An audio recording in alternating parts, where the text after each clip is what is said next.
actividad conjunta y desde entonces la hemos venido realizando de manera muy agradable en la colaboración. De hecho, desafortunadamente, mi coorganizador, el doctor Mark Aspinwall, del CIDE, no podrá estar con nosotros. De hecho, a él le tocaba moderar esta mesa, pero está en Dartmouth, en Estados Unidos, y no podrá estar presente, entonces por eso es que yo estoy moderando esta mesa.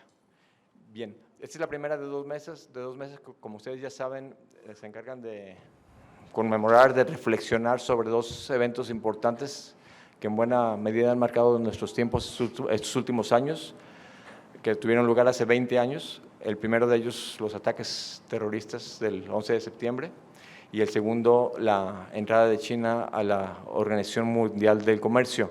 Entonces, para tratar estos dos temas en mesas separadas, como ustedes ya vieron en el programa, es que hemos pensado en varios especialistas en la materia, tanto locales como internacionales, para que reflexionen sobre estos temas. ¿Sí?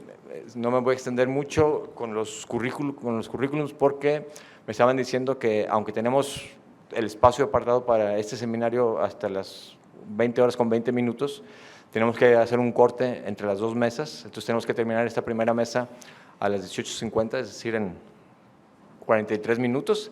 Entonces no me voy a extender en las presentaciones de nuestros expertos que nos acompañan, simplemente voy a mencionar básicamente su nombre y su afiliación, y en el orden en el que aparece en el programa, que será también el orden en el que estarán participando. Así pues, en primer término tenemos al doctor Richard Feinberg, de la Universidad de California en San Diego. Él es un experto en América Latina y Asia-Pacífico en temas de seguridad, ha ocupado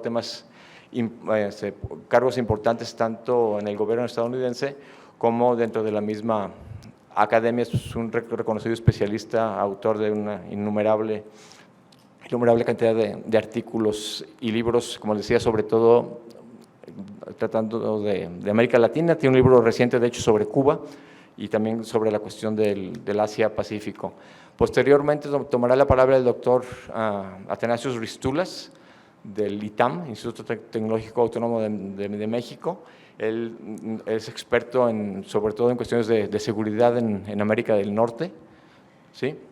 Y finalmente tenemos un colega de casa, que él de hecho viene de haber hecho una carrera en el CIDE, el doctor Jorge Chabat, ahora adscrito al Departamento de Estudios del Pacífico de la Universidad de Guadalajara, y como probablemente muchos de ustedes sepan, él tiende a trabajar temas relacionados con la política exterior de México, la relación México-Estados Unidos y cuestiones de seguridad precisamente, y es precisamente por eso que también nos acompaña. Entonces, sin más, voy a ceder la palabra a los ponentes, dándoles una vez más la más cordial bienvenida a todos ustedes y las gracias por acompañarnos. Vamos a iniciar, como les decía, como aparece en el programa, con el doctor Richard Feinberg. Richard, por favor.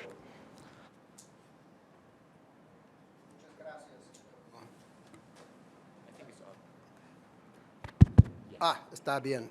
Bueno, muchísimas gracias, don Arturo Santa Cruz. Es un gran honor estar aquí en esta Feria Internacional del Libro de Guadalajara, que es tan conocido por todas partes del mundo, y también de participar en este panel con colegas tan distinguidos. Tengo muchísimo interés en escuchar sus ponencias, entonces yo no voy a tardar mucho en los míos. Si me permite, voy a hablar en mi idioma natural, que sería inglés, pero voy a hablar muy lentamente, okay?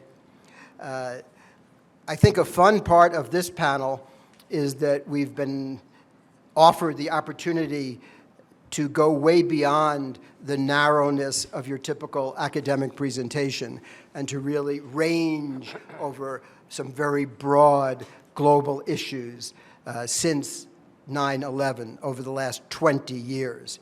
So I'm going to comment on several big topics and try to draw some interconnections.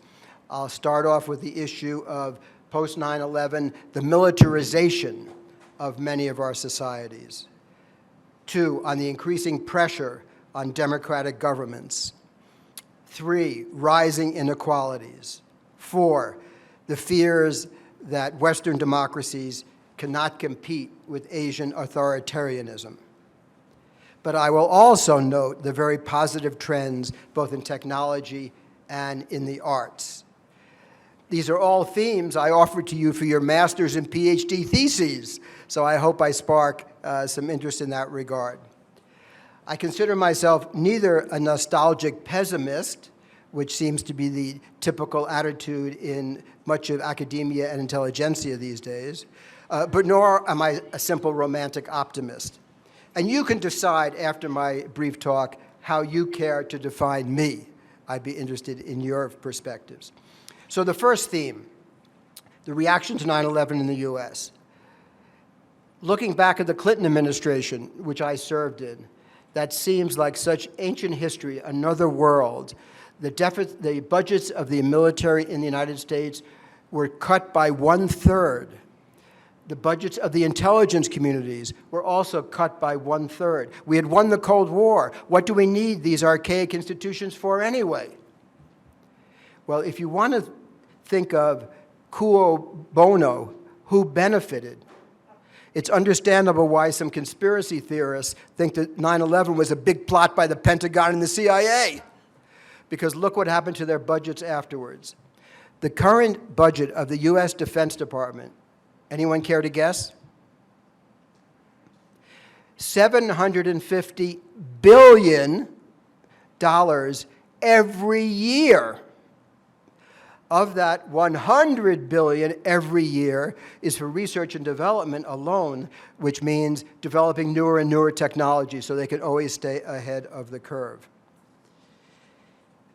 The reverse of that was, of course, the neglect of our diplomacy, so that whenever a problem arises around the world, the State Department doesn't have the resources to deal with it. So any president in the White House thinks, we have a problem, what are my instruments? Oh, the Defense Department, or maybe the intelligence community, because that's where all the money is. And that's why you see troops here, there, and everywhere, because those are the instruments that the president has at his disposal. But this process of militarization was not only in the area of foreign policy. We could see it in our daily lives in the United States. The concern recently among Black Lives Matter and the way the police behave, because the police in the United States have been militarized. They are paramilitary forces now because they're given the leftover equipment that is outdated by the Defense Department. But the police forces of any major American city could defeat militarily almost any military in Latin America. That's the militarization of the police. And that's why you get this huge reaction now suddenly by Black Lives Matter, like, what's going on here? Who's occupied our cities? But it's also this militarization is at more subtle levels. When you get onto an airplane in the United States, they announce, okay, those who board first are active duty military. What? These are the healthiest, most fit among us. Why should they board first? They should board last. No, because we are so used to now giving obedience and recognizing the importance of the military in all aspects of our society. And this militarization of U.S. foreign policy and U.S. life has occurred both under Republican and Democratic administrations. Okay, second trend, post 9/11. The crisis in our democracies, which is commented on, of course, all the time. There are too many factors for me to lay them all out here. But the one that I would underlie, if you think of it from the point of view of people in government, how do you manage the expectations of a population which is demanding we should be in the upper middle class today? Why don't I have a condo like that? Why aren't I driving a BMW like that guy over there? How do you manage those expectations in government? It's extremely difficult. Candidates promise that's what they will do. They will elevate everyone to a beautiful lifestyle. That's the nature of competitive democratic politics. But what happens once they're in office? They can't deliver naturally. So disillusion, frustration, anger sets in. Add to that the most recent problems in Latin America of economic stagnation since 2014 in most countries, and then COVID-19. And you have a recipe for profound discontent with politics in many countries worldwide, both in the industrial and developing world. Another factor that I would point out to, and this, if there are some journalists among us, they may not want to hear this. I think a major problem is the toxic trends, not just on Twitter and Facebook, but in mainstream media. Listen to it carefully. Almost every lead is written to make us fearful or anxious or afraid. That's how they're trying to grab your attention. There's an incessant toxic criticism of all elites, corporate and popular. Then the journalists, after saying this day after day, then the journalists say, oh, why is it that people are angry and frustrated? I can't understand why this might be. But you can't criticize journalists, because if you criticize journalists, what? You're stepping on freedom of speech. We can criticize everyone, but no one can criticize us.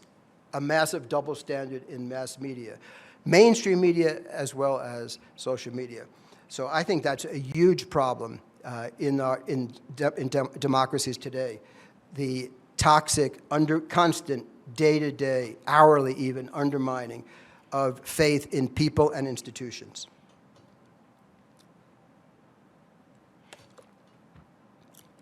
Another factor that, of course, I know in Mexico in particular is noted regularly is the rising inequalities.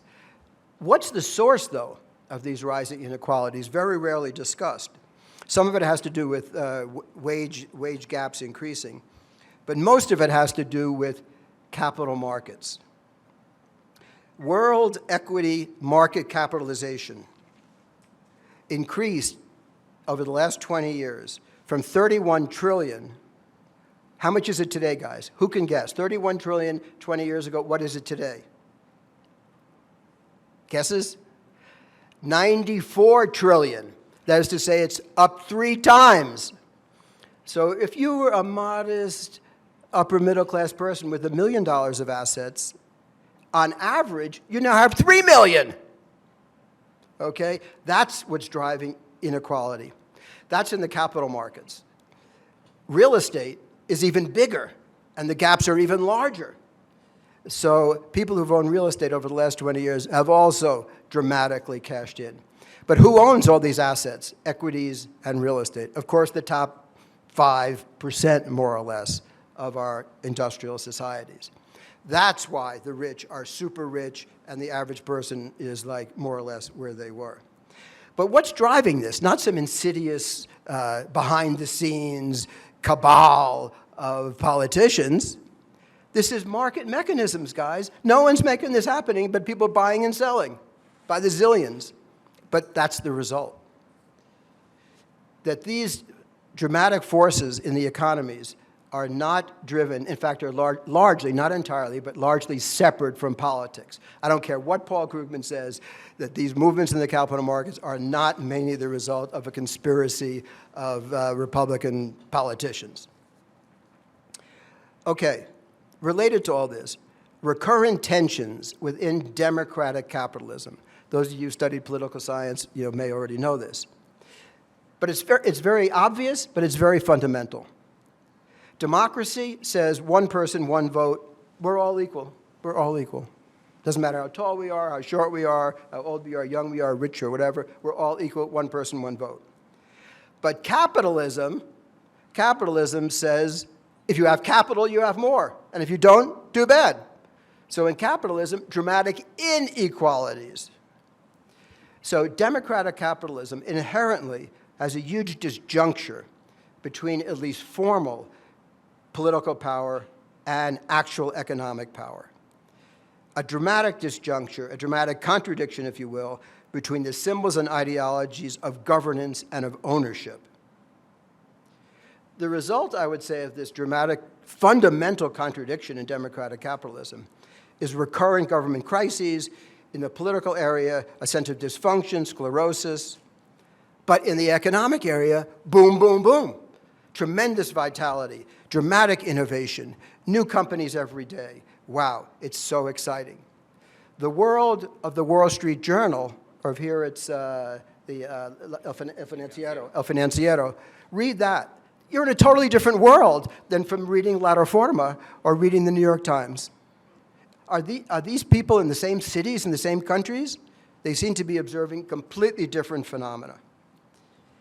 We have to ask, when you get this systematic contradiction so large between politics and economics, can this endure? Or will one, the economics, force dramatic changes in politics, or vice versa? Okay, another issue related to all this. Can our democracies compete in the global economy versus what seems to be the roller coaster of Asian authoritarianism? Biden, ironically, spends his time criticizing Chinese government subsidies and Chinese industrial policy.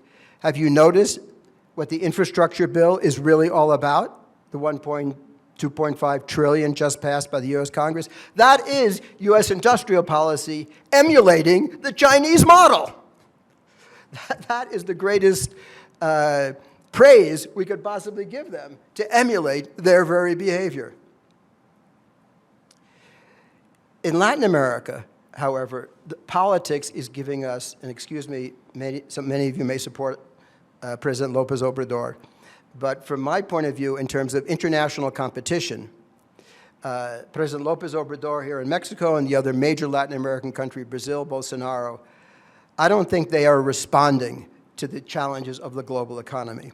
Rather, I think they're nostalgic, they're looking back, they're personalistic, they're evasive, and in fact, a lot of their economic policies, in fact, are counterproductive, undermining the possibilities of competing in the global economy. So, can we compete? Then, finally, my last point on the downside, very briefly, is population and migration. We see these migratory pressures here in Mexico, Central America, throughout the Mediterranean region, and in many other parts of the world. There were about 175 million international immigrants in 2000. Since 9/11, they're up to almost 300 million. Almost 3 to 4% of the total population of the world are now international migrants. This reflects what? Failed states, civil violence, and demographic trends. And I know this is a topic people don't like to talk about. If you talk about demography in some circles, oh, you're a right-wing fascist. Excuse me, these are real numbers, this is the real world, and this is fundamental.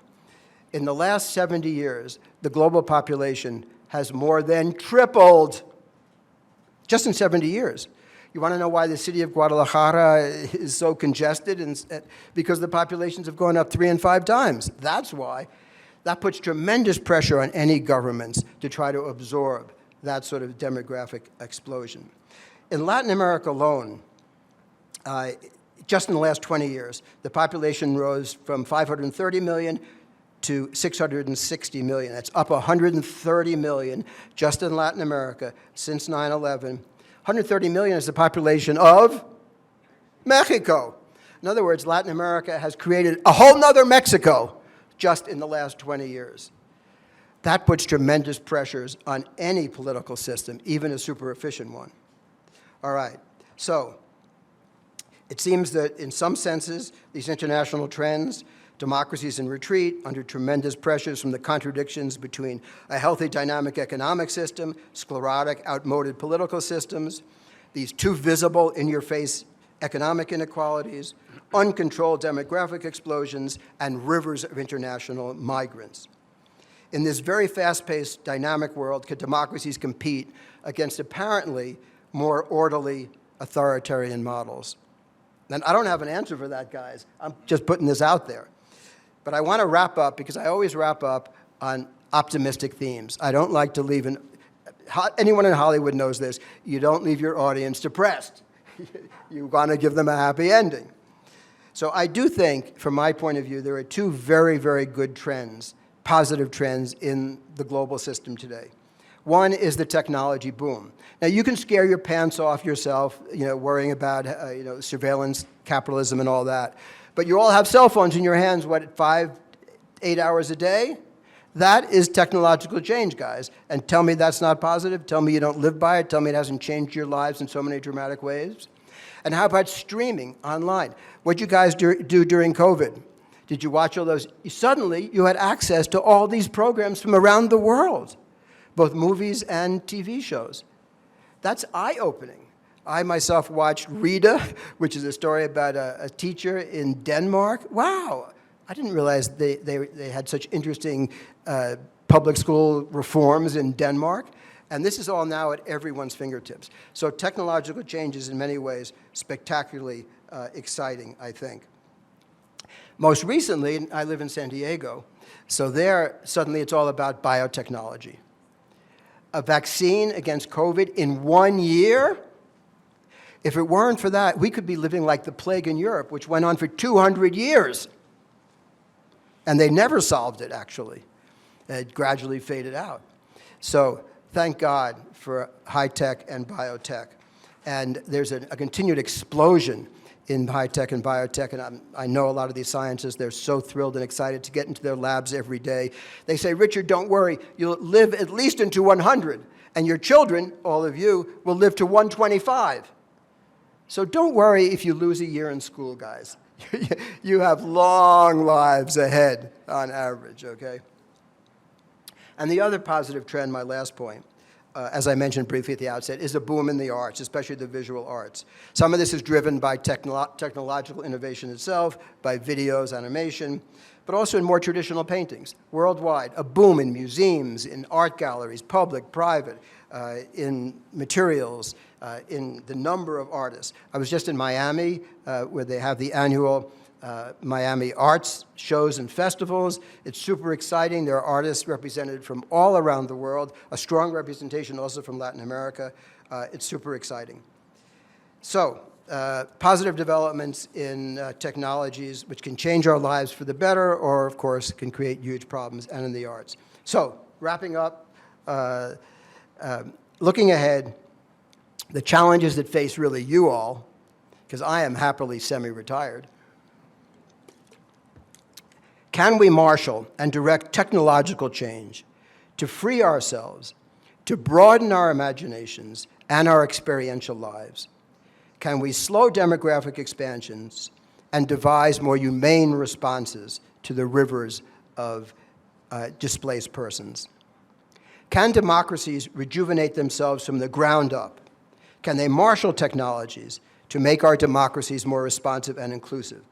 Can we redistribute wealth to make our democracies more just and equal? Can democracies prove that they can deliver the goods while maintaining the rule of law and a reasonable degree of social order? Can we do it at least as well, if not better, than authoritarian options? So despite the many flaws and the many negative developments over the last 20 years, I also see a lot of awesome developments. And looking ahead, it'll be up to your generation to decide whether we create dystopias or utopias. So, best of luck, and thank you very much. Muchas gracias. Thank you very much. Muchas gracias, Richard. Sin más, paso la palabra al doctor Ristulas, por favor. Muchas gracias, Arturo. Perdón. ¿Sí está prendido? Ok. Muchas gracias, Arturo, por la invitación. Muchas gracias a todos ustedes por estar aquí con nosotros. Richard dijo que va a hablar en inglés. Vamos a ir hacia el español porque yo los voy a hablar en spanglés, más bien. Porque a pesar del hecho que ya tengo más de 20 años aquí en México, soy de origen canadiense, todavía a veces me cuesta trabajo buscar lo que quiero decir bien en español y de repente me cambio a inglés. Lo que yo quiero enfocarme es sobre cómo el 11 de septiembre impactó a América del Norte, nuestra región, y las relaciones bilaterales en la región, y cómo que más o menos acabando la discusión, mis 10 minutos, llegando a una conclusión bastante pesimista sobre las posibilidades de integración regional, más cooperación a nivel regional, pero no únicamente por el 11 de septiembre así tal cual, o más bien por los resultados del 11 de septiembre, pero más bien por otras cosas que voy a mencionar nada más uno llegando al final. Definitivamente el 11 de septiembre impactó la región fuertemente. Si yo estoy viendo hace 20 años, yo no vi tanto una militarización de la región tal cual, pero más bien lo que en este momento fue la palabra clave en la región fue cómo podemos incrementar la cooperación entre los tres países, incluso tal vez institucionalizar la relación más allá de asuntos económicos, que fue lo que existía en este momento. Y esta visión vino principalmente por parte de México. Los canadienses, soy canadiense, voy a atacar mi país. Los canadienses estaban, por varias razones, totalmente en contra de esta idea de integración más allá de lo económico. Y Estados Unidos, yo veía a Estados Unidos francamente indiferente sobre el asunto de cooperación en América del Norte. Probablemente que por el hecho que tuvo mucho que ver con en este momento la administración de George Bush está demasiado enfocado en otros asuntos como lo que está pasando en Afganistán e Irak. Pero la postura del gobierno de México, curiosamente, y no voy a pasar demasiado tiempo hablando de esto porque creo que he hablado demasiado sobre esta idea, es que los mexicanos estaban buscando como una América, como una Europa de América del Norte, en la Unión Europea de América del Norte, que fue muy curioso para un gobierno mexicano que ha puesto tanto valor en su soberanía, su independencia, autonomía en en política exterior, incluso política interna. Pero fue durante el gobierno de Fox, fue durante una transformación, tal vez el T3.5, no sé cómo llamarlo. Y los canadienses estaban bastante en contra de esta idea de cooperación en América del Norte en materias más allá de lo económico.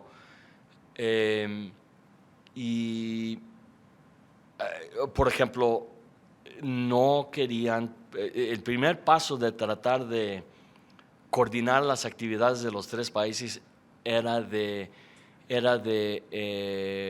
firmar un acuerdo fronterizo entre los tres países, un acuerdo de la frontera inteligente, como se llama. Y los canadienses estaban totalmente en contra de esta idea de firmar uno a nivel trilateral.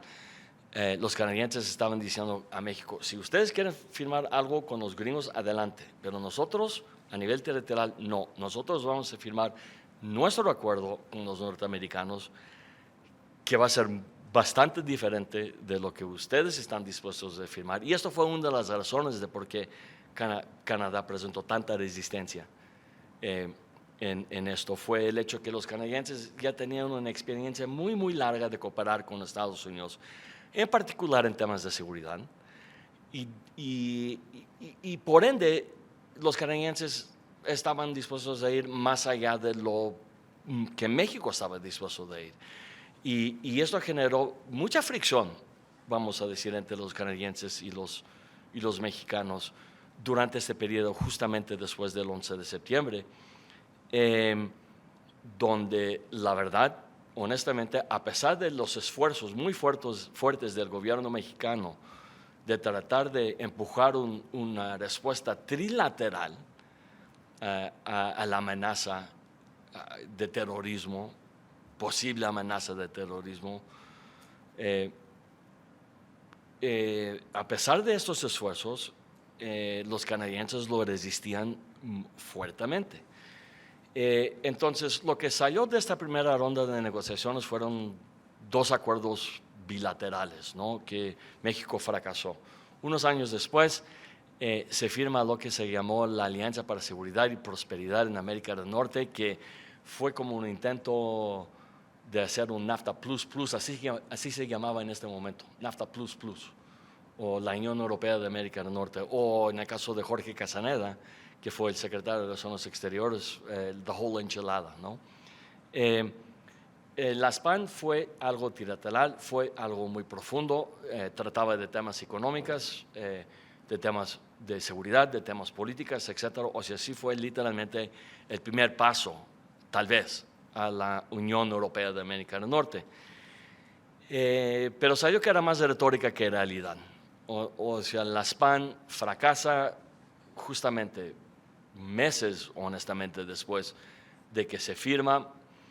Y lo que a mí me llamó la atención fue que uno de los tres países que estaba menos dispuesto a firmarlo, pero decide de firmarlo para no quedarse afuera más bien, o sea que ha sido la postura canadiense en América del Norte desde 94, desde la firma del TLC, es que vamos a participar para no quedarnos afuera, una postura defensiva sobre la cooperación en América del Norte, no tanto proactiva, ¿no?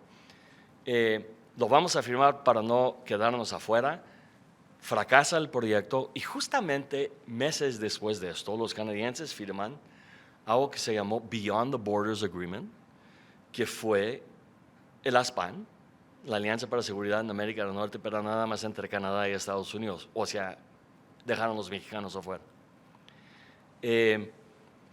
Entonces, en ese momento, claramente, no únicamente en la práctica se vuelve bilateral, que la verdad sí era la manera de cómo manejaban las relaciones en la región, pero incluso ya ahora en la retórica, o sea, ya nos dimos cuenta que algo trilateral no va a funcionar en la región. Y de usar el 11 de septiembre como lo que va a arrancar esto, como que pasó en Europa después de la Segunda Guerra Mundial, como usaron la amenaza de la Unión Soviética para generar la OTAN, para empujar la Unión Europea, pues no funcionó en el caso de México, Canadá y Estados Unidos. Y después llega Donald Trump. Y Donald Trump crea problemas con los dos países vecinos. Y algo que era muy interesante o raro, o diferente más bien, con Donald Trump, era que estaba hablando de cosas concretas en la relación bilateral, como por ejemplo el manejo de la frontera entre México y Estados Unidos. Algo, por ejemplo, que históricamente, bueno, por lo menos la tendencia era que en los últimos 20 años hacia atrás, antes de Donald Trump, era que se va a manejar de una manera entre los profesionales, ¿no? Entre los tomadores de decisión de mediano a alto rango, que no se meten los políticos, que será un asunto más de política pública y no tanto un asunto de política. Y esto como que se volvió a ser la norma más o menos en América del Norte, aún con los problemas que mencioné anteriormente. Lo que pasa con Donald Trump está muy visible con sus posturas sobre qué debería pasar en América del Norte, muy obviamente dirigidos por una política particularmente extraña. Y era mucho más visible, algo que ni los mexicanos ni los canadienses estaban acostumbrados. Entonces, en el principio, los canadienses y los mexicanos están como, ¿qué está pasando? ¿No?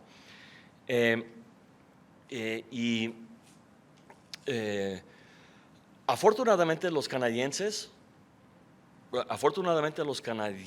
no fueron tan impactados como en el caso de México por esa retórica de Donald Trump. Pero sí también fue afectado y tarifas, por ejemplo, que el gobierno de Donald Trump implementó por razones de seguridad nacional.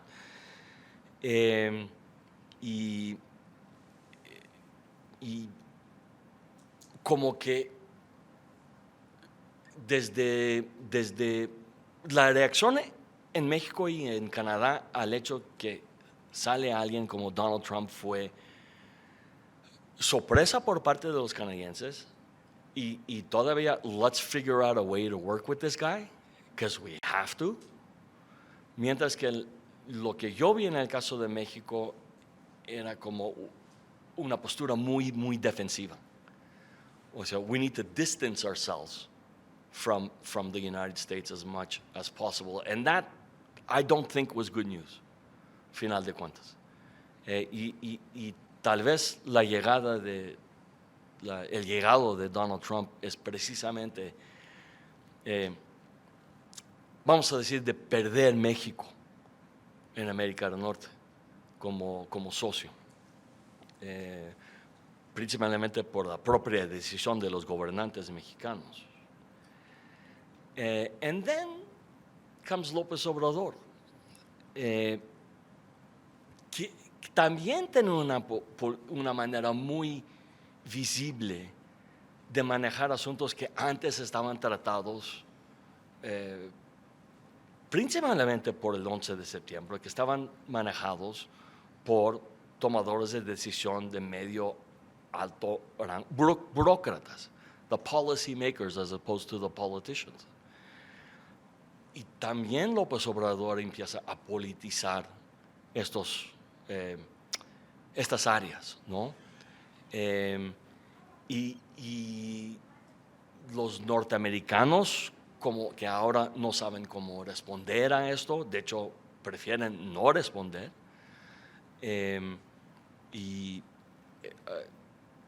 Justamente en términos de la cooperación bilateral entre México y Estados Unidos, se bajó francamente a niveles que yo nunca había visto en términos de... Y lo que me llamó la atención con esto fue que cuando yo llegué a México en 1996, era justamente el inicio de todo este proceso. Entonces pasamos como más de 20 años de institucionalizando la relación a nivel trilateral, bilateral, principalmente bilateral, en materia de cooperación, de cooperación en seguridad. ¿No? Mi enfoque es el tema de seguridad. Y lo que me llamó la atención los últimos 2-3 años ha sido qué tanto faltó la parte institucionalizada de esta parte institucionalizada entre México y Estados Unidos, que desapareció en 2 años. O sea, es impresionante. Y yo los digo desde una perspectiva de alguien que, entre comillas, más o menos un poco trabaja con esta gente. Pero es sorprendente que todo el trabajo que se hizo en 20-25 años se fue por abajo en 18 meses.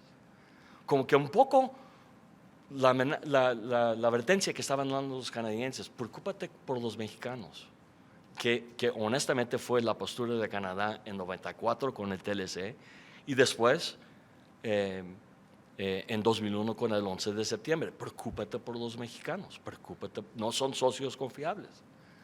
Y como que México comprobó que no es un socio confiable. A pesar de, obviamente, que hay cosas que México cooperó, como en el asunto de los migrantes, pero la parte institucional realmente fue difícil. Biden, ahora, mucha esperanza con él, para terminar, pero para los canadienses ha llamado mucho la atención Biden por lo que pasó en la salida de Afganistán. Lo que los quiero dejar con esta impresión es que los 3 países tienen honestamente diferentes intereses de seguridad que no se empalman muy, muy poco. Tal vez los gringos tienen algo que se compartan con Estados Unidos, algo que compartan con Canadá, pero algo trilateral no existe. Y la otra cosa que yo he notado es que los 3 países están como perplexed about the relationship. They don't know where to take the relationship. Y no es particularmente buen momento para la cooperación entre los estados, pero a nivel global. Entonces, si esto es el caso, y como mencionó Richard, los comentarios sobre esta crisis en democracia, y honestamente es una crisis de cooperación también, no deberemos esperar mucho por la región en el futuro, por lo menos en el futuro que yo puedo ver. Gracias, Arturo.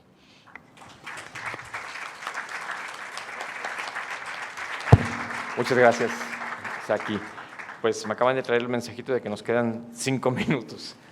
Es lo que tienes, Jorge. No, bueno, ok, mi capacidad de síntesis está a prueba. Bueno, tomaré unos poquitos más, pero no muchos. Bueno, primero, lo que yo quisiera decir es que con el 11 de septiembre pasaba un poco como pasó con el Tratado de Libre Comercio, que todo el mundo decía, ya, con el Tratado de Libre Comercio todo va a cambiar, es un parteaguas, vamos a ser campeones mundiales de fútbol, todo va a cambiar. Y pues no, sí hubo cambios, pero no tantos. Con el 11 de septiembre igual, se pensaba que esto era un cambio radical en las formas en que las relaciones internacionales se iban a desenvolver, que la globalización se iba a parar, que el comercio internacional se iba a parar, y la verdad es que no, que los estados se han ido adaptando a esta nueva realidad. Sí ha habido cambios, pero tampoco han sido tan grandes como uno pudiera imaginar. Quizás el cambio más importante es que la línea que divide las dos funciones básicas de un Estado moderno, que es dar seguridad y dar libertad, este binomio seguridad y libertad, la línea se corrió a favor de la seguridad y en detrimento de la libertad. Creo que ese es quizás el cambio más de largo plazo y probablemente no se vaya a regresar a las épocas anteriores al 11 de septiembre, uno viajaba en los aviones y no lo revisaban de nada. Bueno, y ahora con el COVID es doble lata, ¿no? Porque no nomás es que te revisan de todo, sino que además tienes que llenar formularios que desde luego nadie revisa en México, pero bueno, hay que llenarlos. En fin, también creo la percepción de que los estados están muy indefensos y vulnerables frente a actores no estatales terroristas, que son difíciles de ubicar y que al parecer actúan en un espacio que no es detectable. Lo cual es cierto, pero no tan cierto. Finalmente los terroristas actúan en espacios concretos, viven en territorios concretos y muchas veces pues, son financiados, apoyados por estados reales, no por actores no estatales, ¿no? El reto aquí para la comunidad internacional es identificar esos estados, probar la evidencia y hacer de este apoyo y hacerlos responsables. Entonces, no son actores que se mueven en el vacío, son actores concretos, pero digamos sí son más difíciles de detectar. Esto plantea otro reto a los estados y que es los instrumentos para enfrentar la amenaza terrorista. Los instrumentos tradicionales que siempre se manejan en las teorías clásicas de relaciones internacionales, del poder, que es tener muchos ejércitos, grandes ejércitos, muchas armas, aquí no funcionan. Aquí lo que tienes que tener es servicios de inteligencia cada vez más eficientes. No te sirve tener bombas atómicas, no te sirve tener grandes ejércitos. Tienes que tener servicios de inteligencia que detecten estos actores que se esconden, y esto sí es un cambio radical en la estructura de seguridad de los estados, ¿no? Y esto es un poco como enfrentar a las guerrillas, ¿no? Las guerrillas no las puedes enfrentar con los ejércitos tradicionales, necesitas tener otra estrategia, ¿no?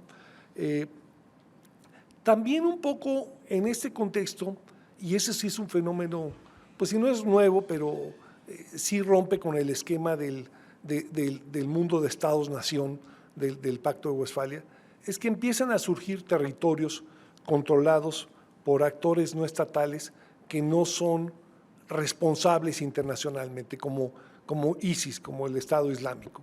Y esto sí plantea un reto muy complicado, porque finalmente los territorios normalmente tienen estados que mal que bien dan la cara, están en Naciones Unidas, son medios responsables y los puedes presionar. Entonces, sí, esto es un reto a futuro bastante complicado.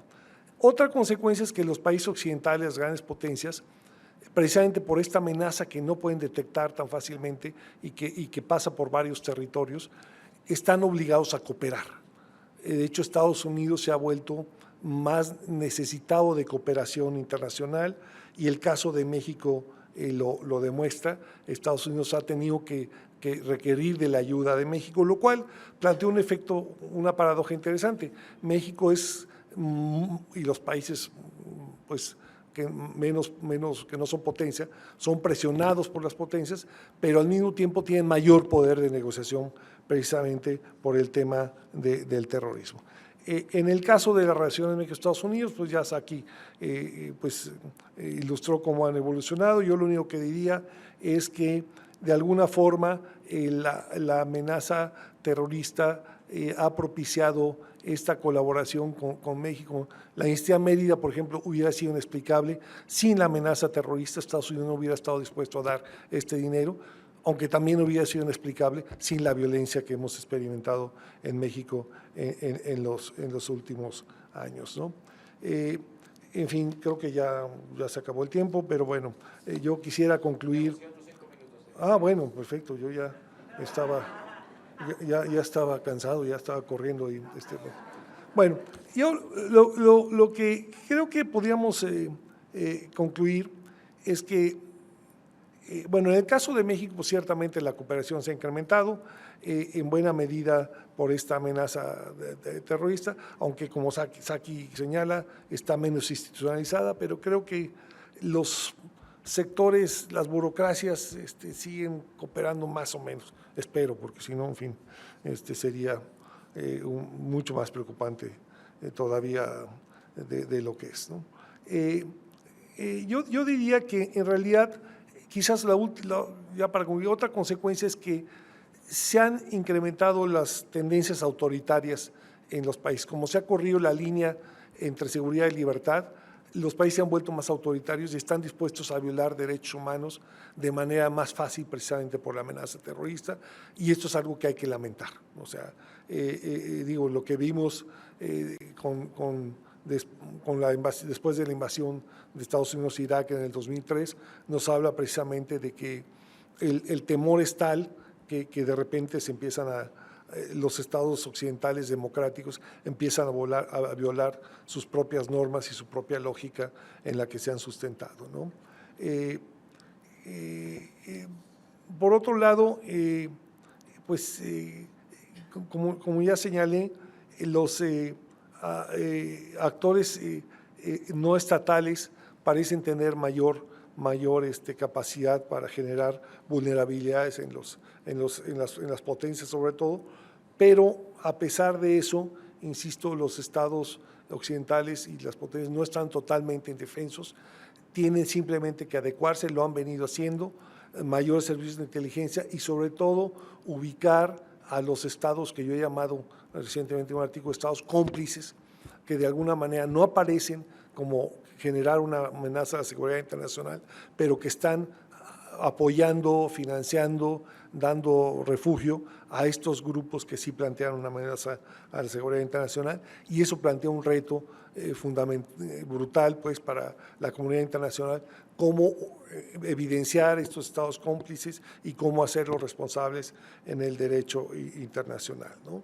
Y finalmente, bueno, pues yo creo que a pesar del clima de miedo y de inseguridad que han generado los ataques terroristas del 11 de septiembre, probablemente para nunca más regresar a la situación que teníamos antes, sí creo que hay cierta capacidad de adaptación de las potencias occidentales y estamos en ese proceso.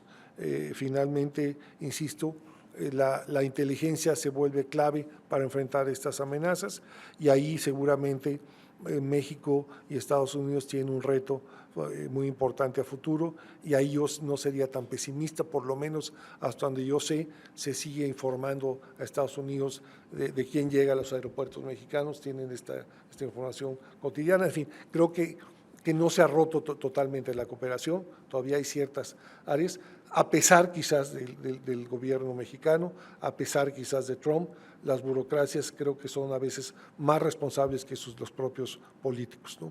Pero bueno, yo con esto terminaría ya mi presentación, espero que no nos hayamos colgado tanto, además hay que irnos pronto porque al rato juega el Atlas y pues vamos, y pues bueno, si el Atlas es campeón vamos a ver suicidios, infartos, una cosa terrible, así es que, pero bueno, muy bien, gracias.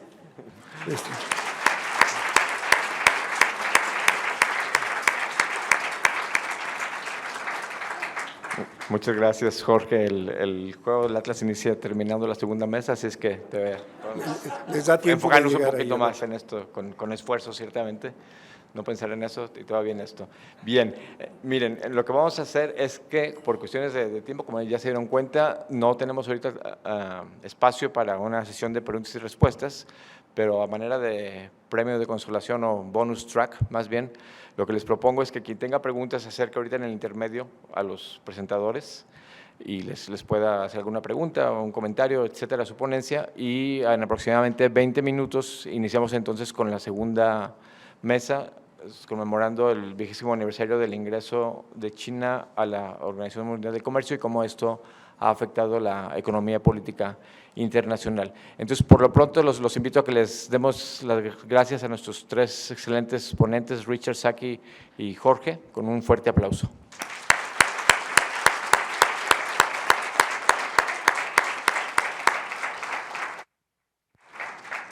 Muy bien, entonces tomamos un descanso antes de reiniciar.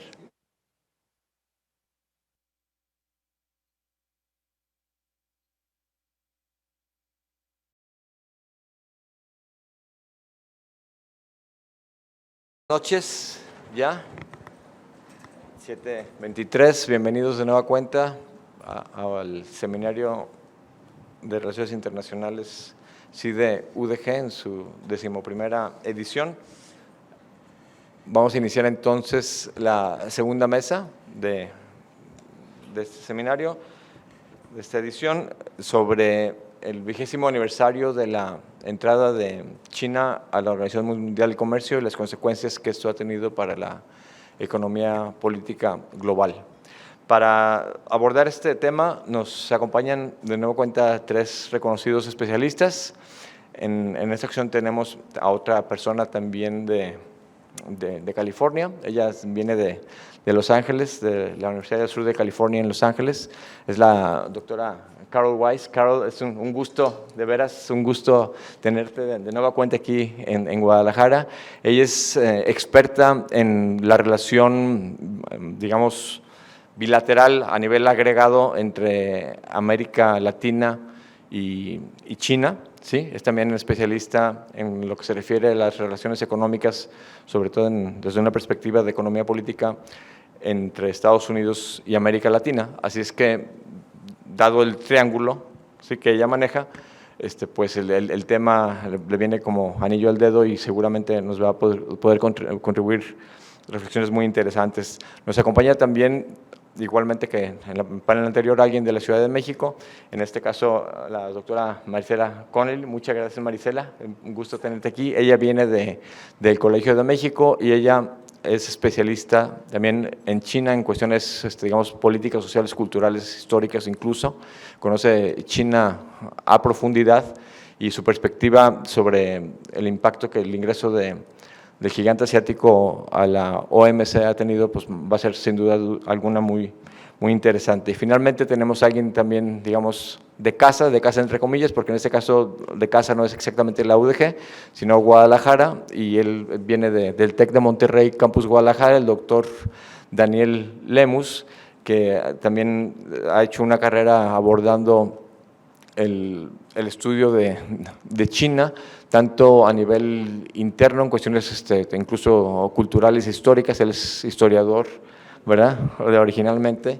Tiene la licenciatura en Historia por la Universidad de Guadalajara, después obtuvo el doctorado por la Universidad de Colima en Relaciones Transpacíficas, si mal no recuerdo, y él, como les decía, ha abordado tanto la política interna como las relaciones internacionales de China desde una perspectiva sobre todo teórica de relaciones internacionales, ¿sí? Así pues, con estos tres excelentes panelistas es que vamos a abordar el tema que nos ocupa, y para hacerlo, igual que en la sesión anterior, nos vamos a ir conforme vienen programados sus nombres en el cartel de inicio.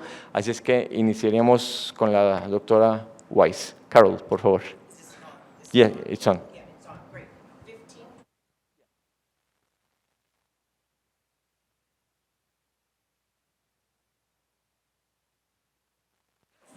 There we go. Now it's on. Right. I'm not even going to try to speak Spanish tonight. I just got lost trying to find a coffee in the hotel. So I finally found the auditorium. Ooh. So I want to speak on 3 aspects of China. I'm not an expert on China like my colleagues are. I'm more an expert on China's relations, especially with the United States and with America, Latin America, all right? So I'm going to touch on 3 things. I'm timing myself, but the time goes by very quickly. First of all, let me touch on China's ambitions as a big player in the international system and a big, really a big partner, so to speak, in the multilateral arena. I then want to speak about U.S.-China relations. All of my colleagues on the previous panel, when they got to 2016 and the election of Donald Trump, things soured very quickly in these talks and in real life. So I want to talk about the acrimony, and if you will, the deterioration of U.S.-China relations over the last several years. And then I want to talk about U.S.-China Latin America, because it is a triangle, and unfortunately, the Trump administration tried to triangulate more than anybody with regard to complaining about China's encroachment on, the perceived U.S. hegemony in the Western Hemisphere. So let's start at the global level. History is going to show that this period of Xi Jinping as the president of China is going to be yet another iconic. We had Mao, we had Deng, and now we have Xi. It's going to be another really iconic period, especially with his goals to, the Chinese dream and to make China into basically a developed country by the 100-year anniversary of the Chinese Revolution. So 249, 250, the goal is for China to be a market-oriented economy, to be a full player on the international stage. Now, there are a number of drawbacks to this. The first one being that China remains an authoritarian and a committed authoritarian state, and that's not really the kind of, shall we say, partner that many of the international big players are looking for. So let me just talk about 3 things that I think are stalling China's big ambitions, apart from human rights, apart from Xi Jinping being quite bellicose in their own region, which is Asia, South Asia. There are 3 other things in the global setting that China really has fallen behind on. The International Monetary Fund, this is the first one in 2016, admitted the Chinese currency as a new reserve currency. Don't worry about the details. Just know that it's the first time in 50 years that a new currency had been admitted to this fund. And the idea is for the Chinese RMB to begin circulating on par with the euro, the pound, the dollar, and the yen. I think at last count, and this is 5 years ago, the RMB might represent 2.5% of currency holdings internationally. That's not very fast progress. A second thing that is even a bigger problem is that along with becoming a reserve currency, President Xi also promised and made a big thing about China finally opening up its economy. I don't mean like a big, market shock. I mean, they had that in 2001 when they joined the World Trade Organization, but it is a profound problem. It's a deep problem that the Chinese financial system is completely closed.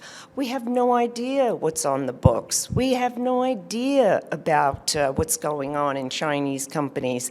We find out that there's something wrong when companies from China that were able to list on the New York Stock Exchange are suddenly kicked out for lack of transparency, lack of accounting and reporting. So it's going to be very hard. this is, I think, a very big thing. It's going to be very hard for China to hit the big time in Xi's vision without what we call an openly trading currency, a convertible currency. It just doesn't happen that way. I could go on and on. I'll talk about the World Trade Organization in China when I get to the section on U.S.-China. But the final thing, I mean, these are just points I'm bringing up. There's many things, but the failure of the commitments, stalling of commitments made to the International Monetary Fund, to the Bretton Woods institutions, the failure to open up and really show us the books. We don't know what's on the books, right? It's a very closed, opaque financial system. And the third thing I would say is Xi's big vision of this Belt and Road.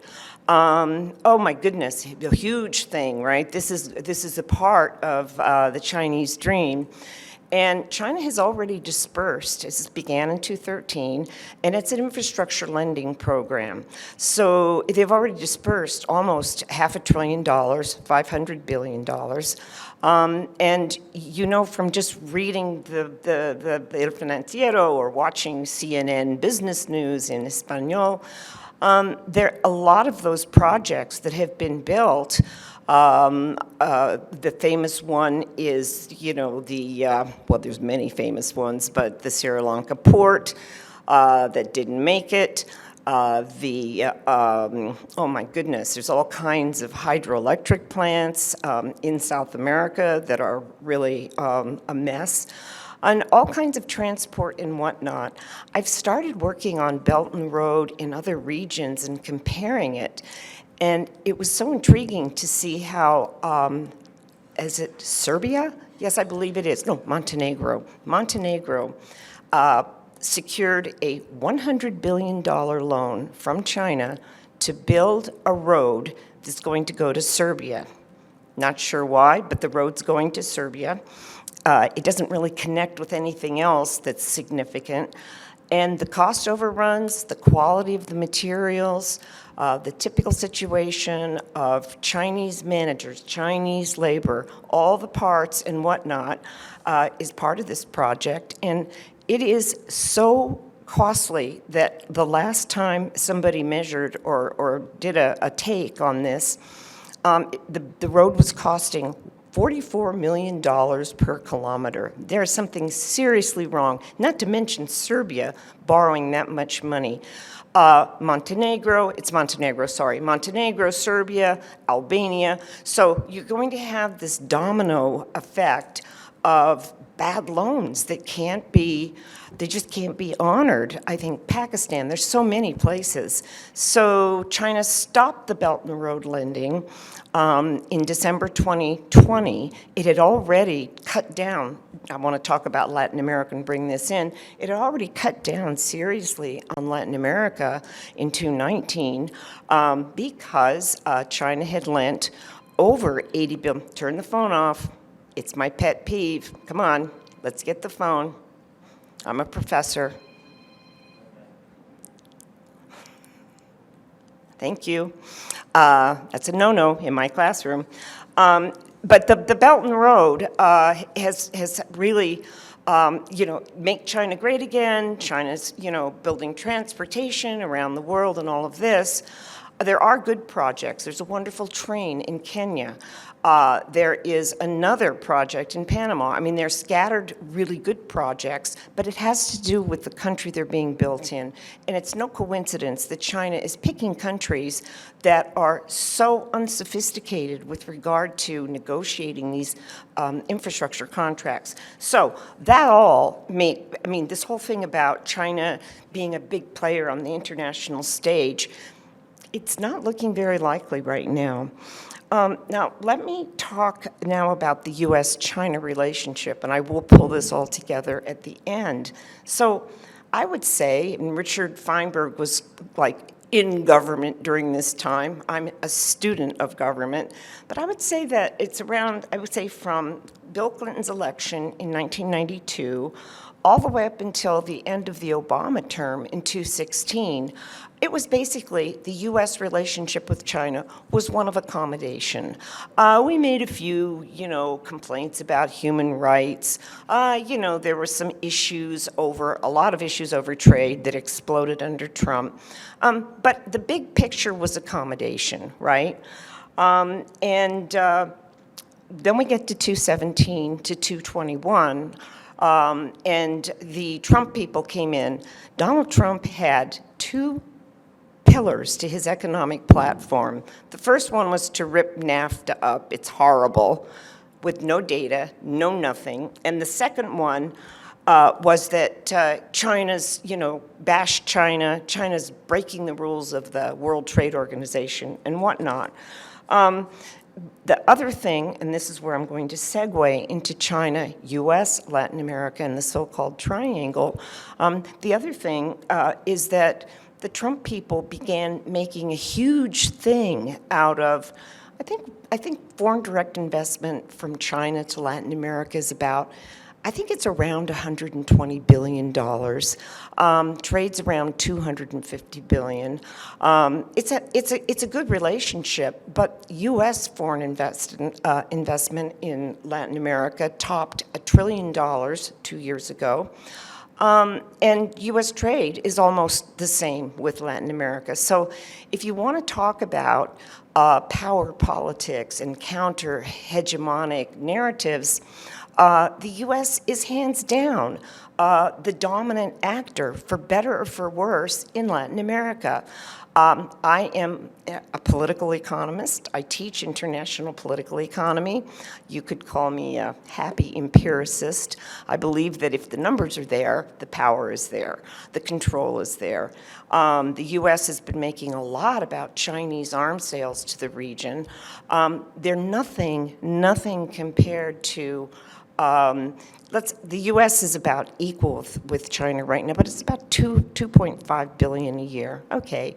But if we look at the Western Alliance, so-called Western Alliance, and how much altogether the EU, the U.S., et cetera, are selling in arms to China, it dwarfs selling in arms, to Latin America. It dwarfs Chinese sales. So the two platforms, so-called platforms of Trump, which was, again, rip up NAFTA. I wish he had, because the renegotiation, I think, is just patently criminal. I mean, shifting all the content, 50% to the U.S. Somebody in the Mexican trade office, I think it's Economia, had a little fight. One of the negotiators was interviewing him, and he tried to convince me that Mexico made out really well with the renegotiation of, USMCA. It's like, no, that's really not true. We can talk about those details later, but the fact is that I think that the renegotiation, the treatment of Mexico, the treatment of Latin Americans, it was all really it was criminal as far as I see it.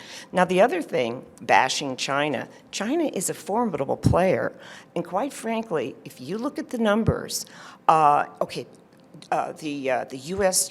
trade war on China, right? Okay, this is supposed to get rid of or reduce the big trade deficit that we have with China. On last count, that deficit is higher than ever.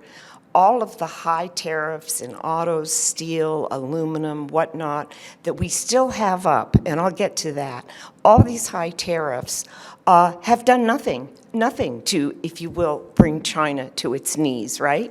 China quickly, when we put up the U.S., put up these tariffs, if you look at the data, it's so interesting because China shifted immediately. Okay, it's not going to source all of these parts and intermediate goods. It's not going to source them from the U.S. The tariffs are formidable. But they turned to Vietnam, Taiwan, Mexico's making out pretty well and selling more to China under these high tariffs, et cetera. So we have not made out very well. I'm not going to bore you with global value chains being disrupted and all of that. But let's just say it wasn't really in anybody's interest, this trade war. Oh, goodness. Okay, now let me turn to China, Latin America. I'm biased. I'm a Latin Americanist. I think that it's been a very good relationship for Latin America for the most part. I don't like these, substandard infrastructure projects and all of that. But let me mention at least three things, and then I'm going to stop. Three things that I think has been quite good. One, it's given Latin America a counter narrative to the United States. Yes, the trade and the investment are nowhere near as high as U.S., but the latest polls, for example, Pew, these kinds of polls, state that it's a little bit, like Latin Americans across the region are a little bit more favorable toward China than they are to the United States. That's shocking. That wasn't the case, say, 10 years ago. So what does that tell us? All these things that China's criticized for, soft power, these strategic partnerships, and, I think it's kind of working. Another thing I see is that, well, first of all, let's not exaggerate. The China relationship is really strong with 5 countries in South America. That's about it, right? The trade and investment and whatnot. But the countries that have the strongest ties with China have done quite well with regard to that relationship, and we can talk about that in the Q&A.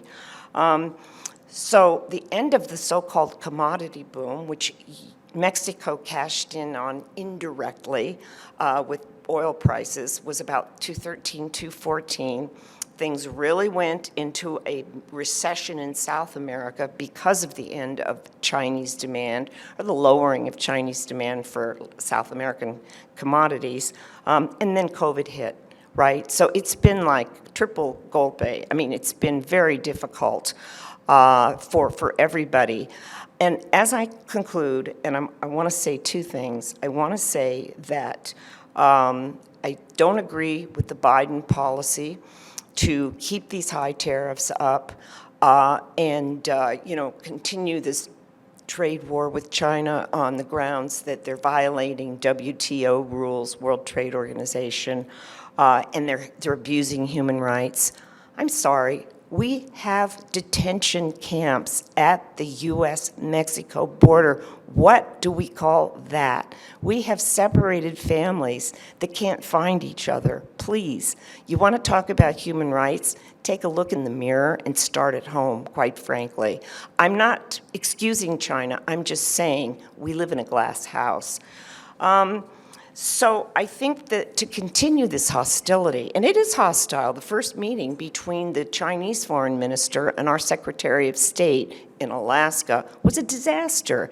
And it continued this sort of just really shabby diplomacy that the Trump people really, they perfected, which is rudeness, crudeness, crass, name-calling, and whatnot. Not quite as bad as the Trump people, but it wasn't very good. So I'm a Democrat, I'm a left liberal. I don't think we should continue the protectionism as it has continued. This is an old-fashioned democratic idea. It's based in a union movement that doesn't really, it hasn't updated, if you will. It's this notion that if we block trade with China and we block Chinese imports, it's going to be good for labor and it's going to be good for industry. That isn't true. That is not true. The factories were involved in, global chains that stretch across the border. There was just like this lack of really, I think, understanding and knowledge of how profoundly the international political economy has transformed. And the Biden picture of protectionism, it just doesn't really fit today's scenario. And I think they're going to have to readjust. No, it doesn't. It's not in anybody's interest to make China an enemy. Thank you.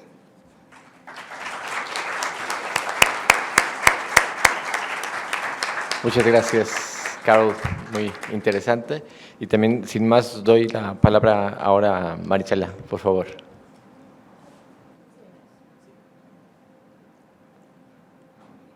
No, no. Sí. Ya. Bueno, antes que nada quiero decirles que es un gusto estar aquí con mis colegas y con todos ustedes en este foro dentro de la Feria Internacional del Libro de Guadalajara. Y bueno, yo quiero hacer una reflexión sobre el papel de China desde que empieza con su reforma económica, lo que quieren los líderes chinos al echar a andar esta reforma económica, el por qué se pasan 15 años negociando para poder entrar a lo que era el GATT, ¿no? Y después la OMC. ¿Por qué ese interés en empezar a participar en el comercio internacional, en tratar de familiarizarse con las organizaciones internacionales? Y todo esto tiene que ver con ese proyecto que tienen los líderes chinos sobre el país que ellos quieren formar, el país que ellos están visualizando para el siglo XXI. Por eso es que vemos a un líder como Deng Xiaoping, que en la década de los 80s echa a andar la reforma económica, se empieza a dar ese proceso donde se empiezan a sacar elementos del plan para llevarlos al mercado, un proceso muy complicado.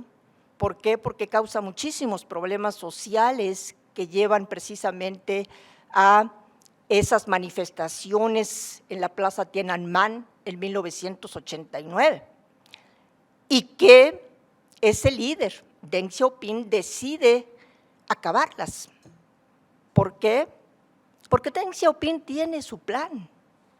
Él lo que quiere es que China se siga desarrollando, que China realmente pueda alcanzar el nivel de un país desarrollado en el siglo XXI.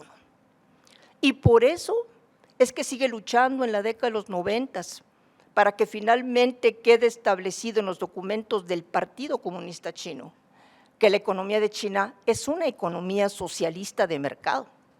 Y vemos todo ese proceso que se da en la década de los 90s, cuando Zhu Rongji, este hombre que se conocía como el zar chino, precisamente porque lleva a cabo todas las reformas, sobre todo a nivel macroeconómico, para que China pudiera entrar a la Organización Mundial de Comercio.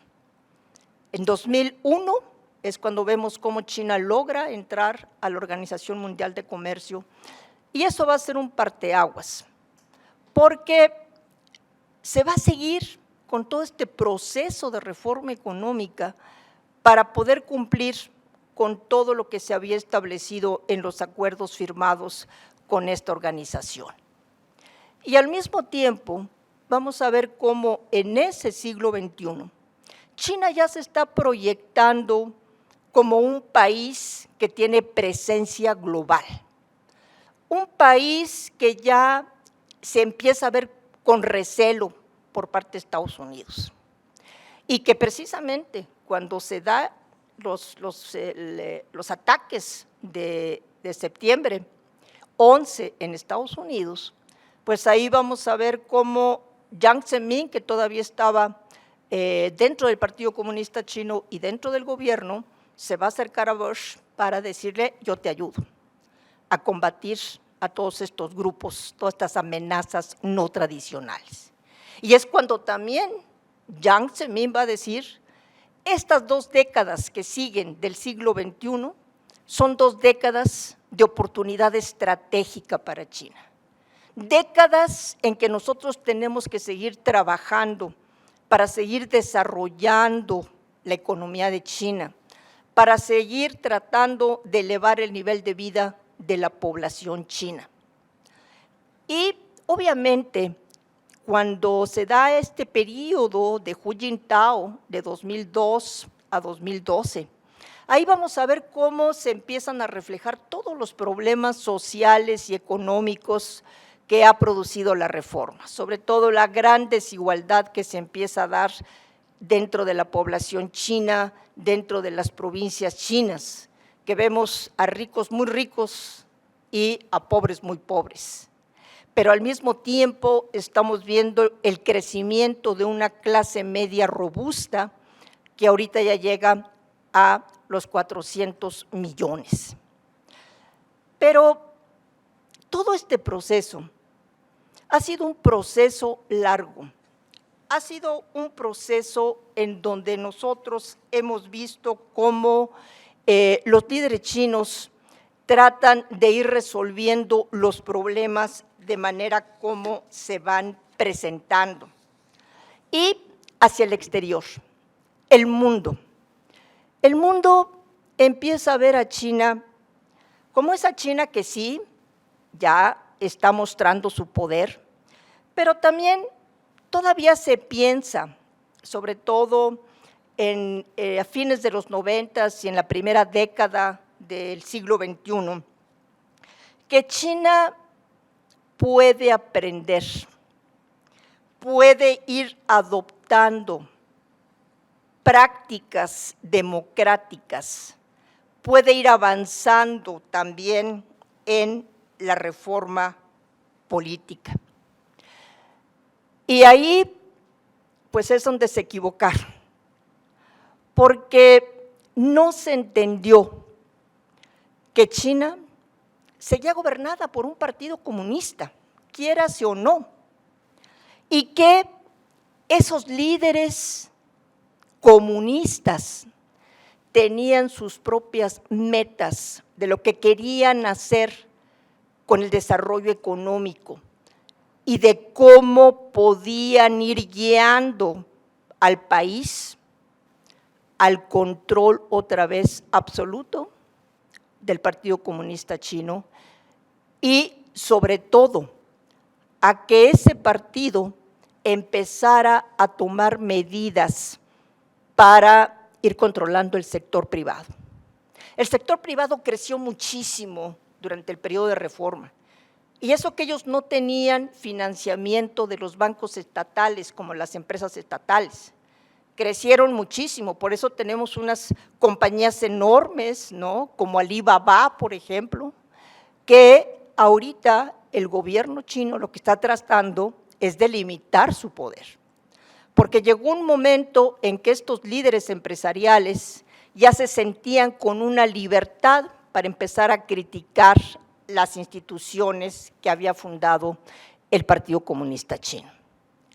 Y sobre todo, desde 2012, cuando llega Xi Jinping al poder, este líder que ustedes conocen bien porque lo leen en las revistas, en los periódicos, este líder llegó con la convicción de hacer que el Partido Comunista Chino empezara con ese control, no solamente de la economía, sino también de la población. Además es él el que empieza hacer este cambio de modelo económico, en donde ya no se va a enfatizar en las exportaciones y en las inversiones extranjeras totalmente, sino que ahora se va a enfatizar mucho en el desarrollo del sector servicios, en el desarrollo del mercado interno.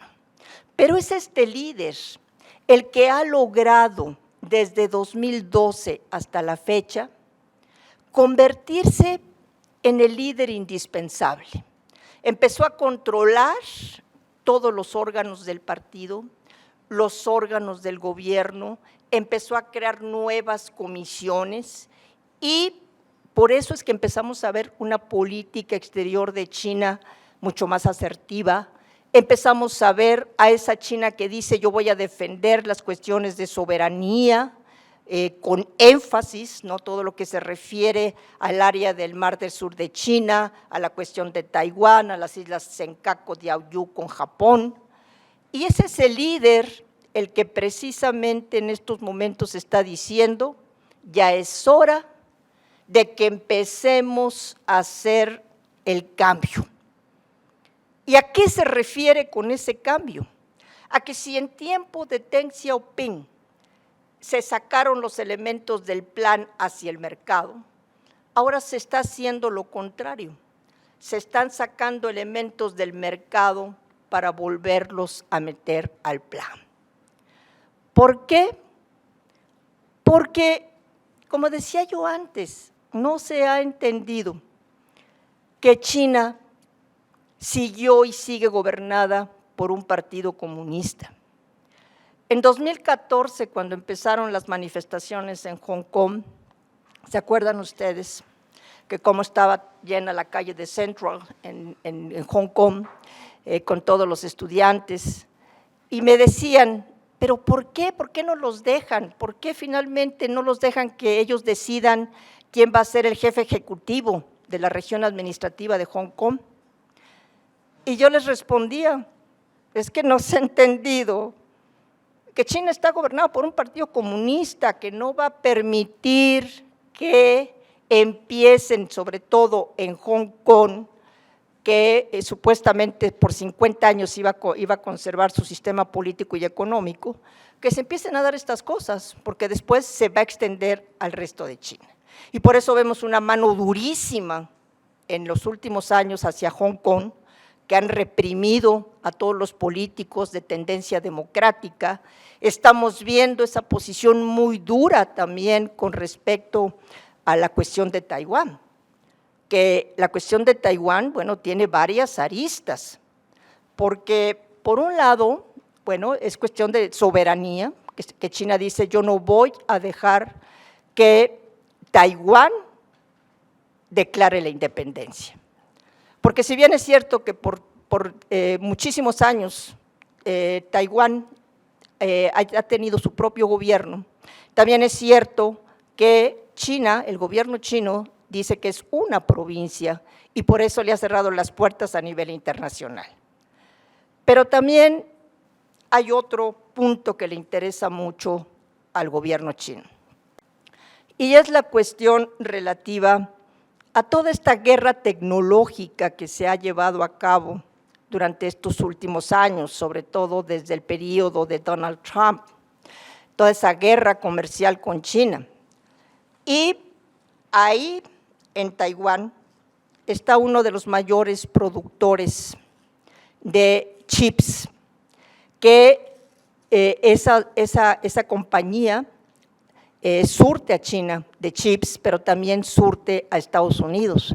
Y ahorita está Estados Unidos siguiendo una línea tendiente a abrirle espacios internacionales a Taiwán. Está tratando de que esa compañía que es tan importante productora de chips esté estableciendo también subsidiarias en Estados Unidos.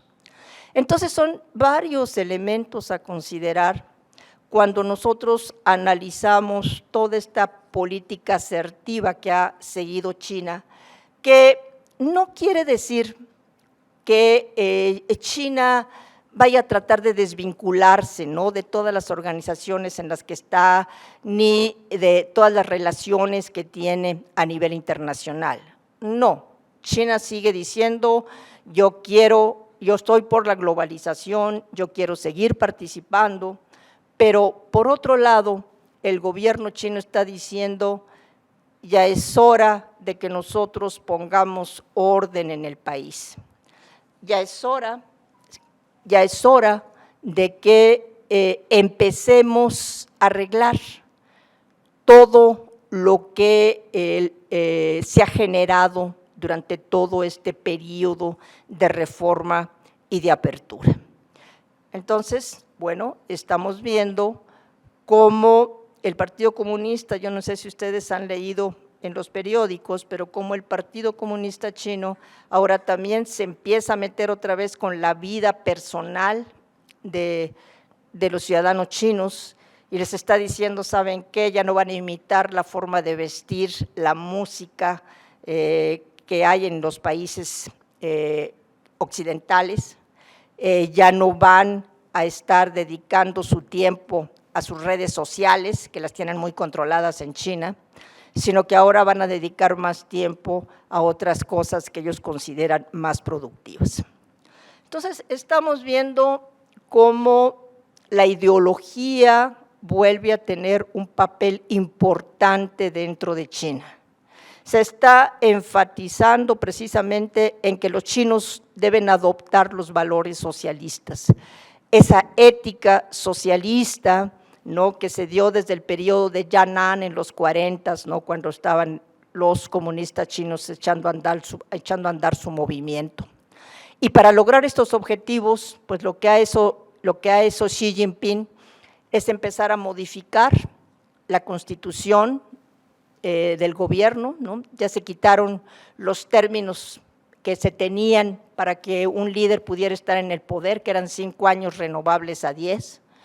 Ya no se nombraron sucesores dentro del partido, ¿no?, para que tengan el liderazgo dentro del partido. Y Xi Jinping se está consolidando como el hombre fuerte. El hombre que, si ustedes ven las publicaciones chinas, pues dice uno, ¿qué pasó? Ya nos regresamos a la década de los 60, ¿verdad? Porque lo están tratando como si fuera un Mao Zedong. Entonces, estamos viendo cómo esto está haciendo que se polarice cada vez más la relación con Estados Unidos.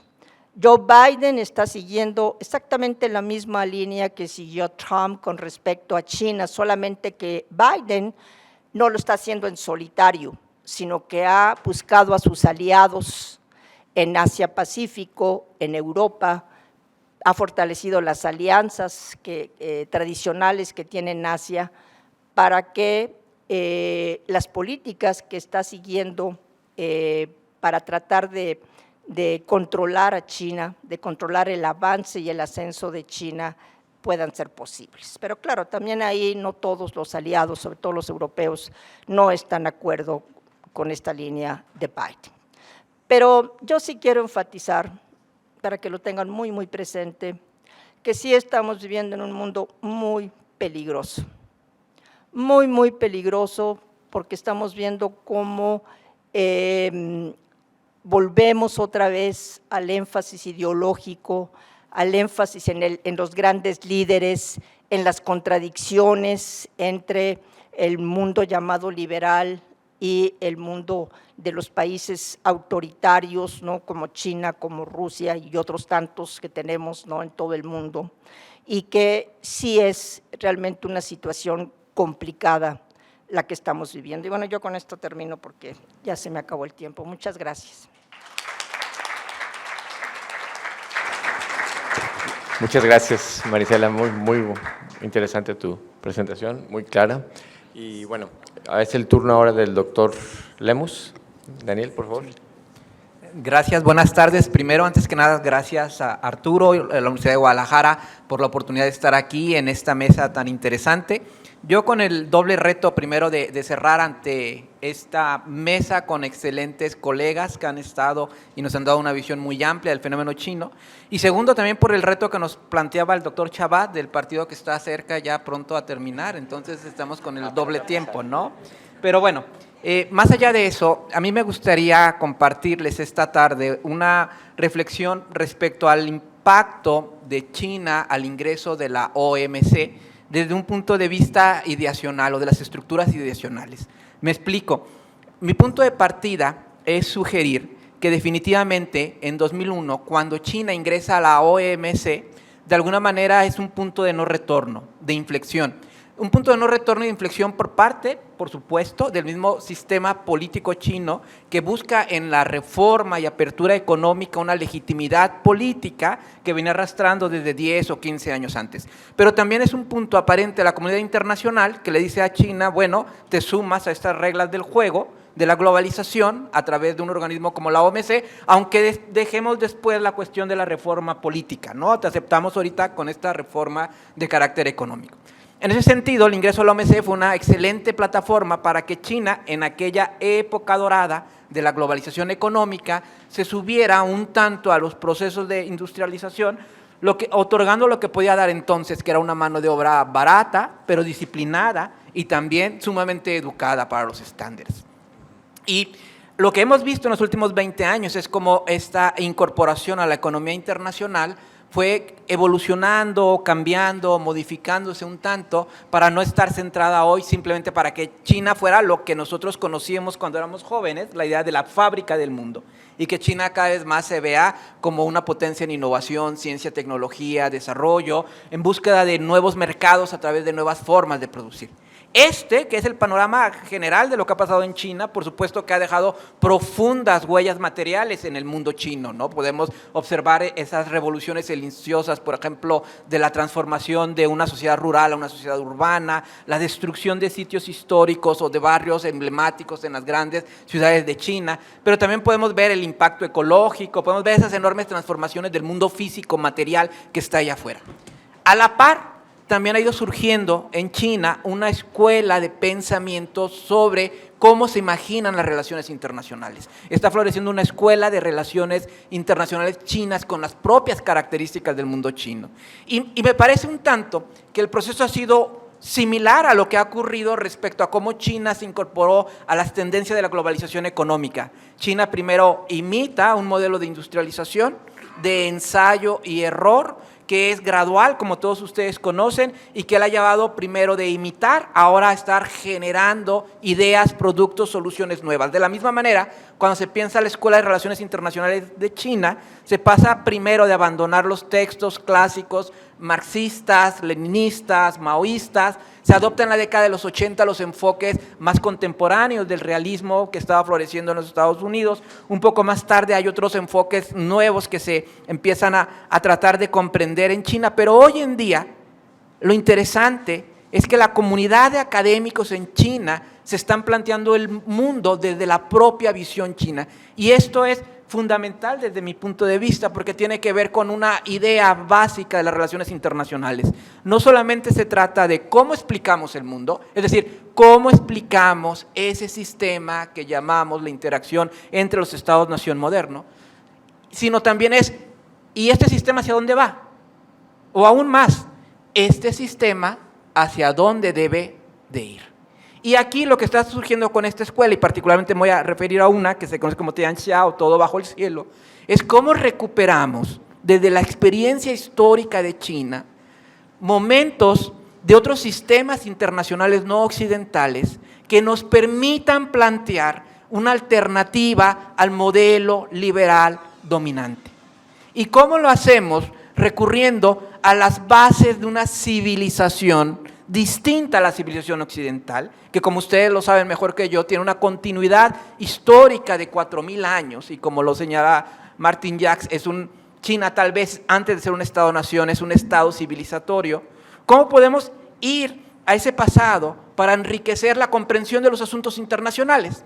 Y entonces, particularmente esta escuela de pensamiento nos propone mirar el mundo desde un punto de vista teórico de la gran pregunta. Ustedes lo saben mejor que yo. Todas las teorías nos proponen pensar el mundo de manera sistemática, a partir de grandes preguntas.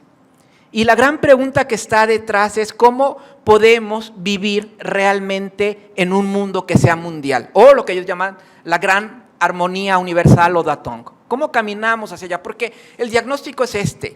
El diagnóstico es: existen muchos problemas en el mundo, y el ejemplo tal vez más concreto es la distribución de las vacunas y lo que ha sido el COVID, y unos cierran fronteras y otros no. Y el problema es, ¿cómo podemos solucionar estos grandes conflictos?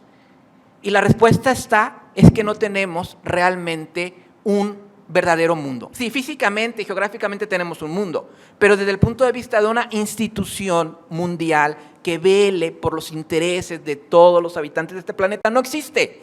No es la ONU ni es cualquier otra, esto no existe. Y esto no existe, y este es como un poquito mirar el pasado de China, y esto no existe porque la manera en que hemos entendido las relaciones internacionales ha sido, por supuesto, una visión dominantemente eurocéntrica, que parte de la experiencia eurocéntrica y que ha colocado en el gran pedestal de cómo entendemos la interacción entre los estados, el principio de la soberanía, por ejemplo, y por lo tanto, con ello, la idea de la horizontalidad de los estados. Y entonces dicen, si nosotros recurrimos a la historia, al pasado de China, ¿qué encontramos? Encontramos un sistema tributario, que sobre todo va a estar presente en la dinastía Ming y la dinastía Qing, que son las dos últimas dinastías, y en ese sistema nos damos cuenta que el corazón del sistema, y eso nos va a tal vez a hacer mucho ruido a nosotros, porque estamos en nuestra civilización y en nuestro contexto, pero el punto es, el corazón del sistema es reconocer que no todos los estados son iguales, porque hay una jerarquía. Y yo si les pregunto en esta mesa, ¿quién levanta la mano y dice, oye, vamos a movernos a un sistema jerárquico donde reconozcamos que todos no somos iguales? Pues se nos viene el mundo abajo, porque hemos crecido, por supuesto, con los valores de la Ilustración desde la Revolución Francesa, ¿no? O como se comentaba, un voto por persona como la idea de la democracia. Entonces ellos parten de este principio, es decir, hay que reconocer que como en el mundo no todas las personas son iguales. Ahora, la diferencia, insiste en ello, es que si reconocemos una jerarquía, esta jerarquía, quien ocupa el lugar supremo, y estoy hablando ideacionalmente, estoy hablando como deberían ser las cosas, no como suceden en realidad, es la persona más capaz debido a su superioridad moral. No olvidemos que tradicionalmente en el mundo chino se entendía, por ejemplo, la superioridad material de China respecto a sus vecinos como consecuencia directa, primero, de una superioridad cultural. Y esa superioridad cultural tenía su valor o su esencia en los principios confucianos. Principios como la benevolencia o la piedad filial, que en el fondo reconocían justamente un mundo desigual. Pero aquel que está en la cúspide del poder, está en la cúspide del poder, tiene el mandato del cielo, tiene la posibilidad de ser el padre de familia, porque recuerden que también es una sociedad totalmente patriarcal, es el padre de familia no por sus méritos en cuanto a una herencia o no porque tenga mayor poder político, eso es la consecuencia, sino porque es la persona más capaz desde el punto de vista de la benevolencia, de la humanidad, en pocas palabras, de la idea de cuidar de los otros.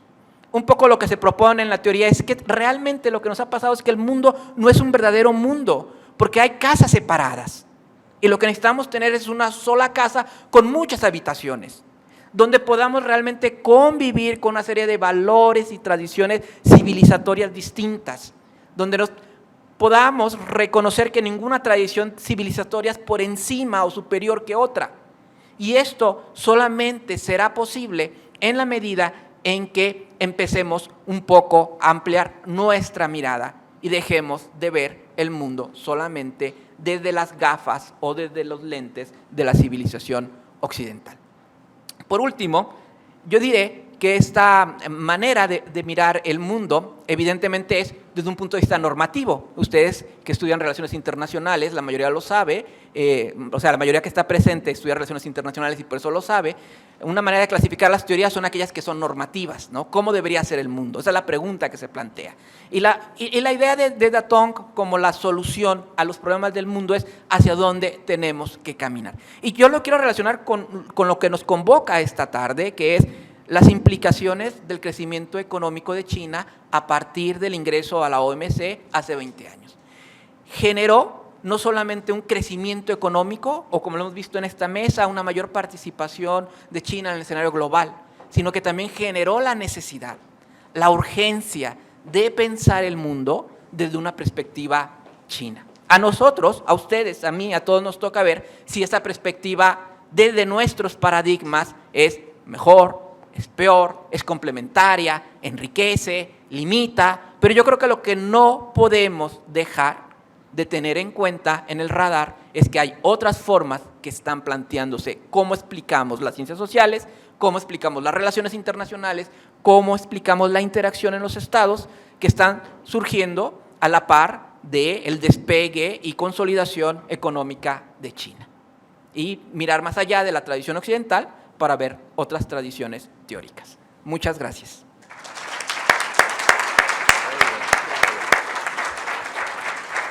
Muchas gracias, Daniel. Muy interesante la presentación, muy clara también.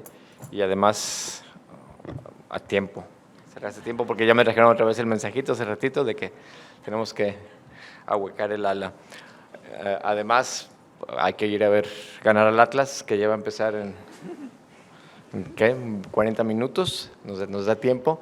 Pero antes de eso sí quisiera yo agradecer a nuestros 3 panelistas de esta segunda mesa por sus muy buenas presentaciones. De nueva cuenta les voy a pedir que los que puedan tener preguntas, comentarios, lo hagan una vez que hayamos terminado, cerrado esta mesa y con ella también hayamos cerrado esta 11ª edición del Seminario de Relaciones Internacionales CIDE-UDG, en la cual, como ustedes vieron, discutimos de manera muy interesante los retos económicos y de seguridad que se han presentado en estas últimas 2 décadas en esta etapa de transición que estamos viviendo en la política internacional.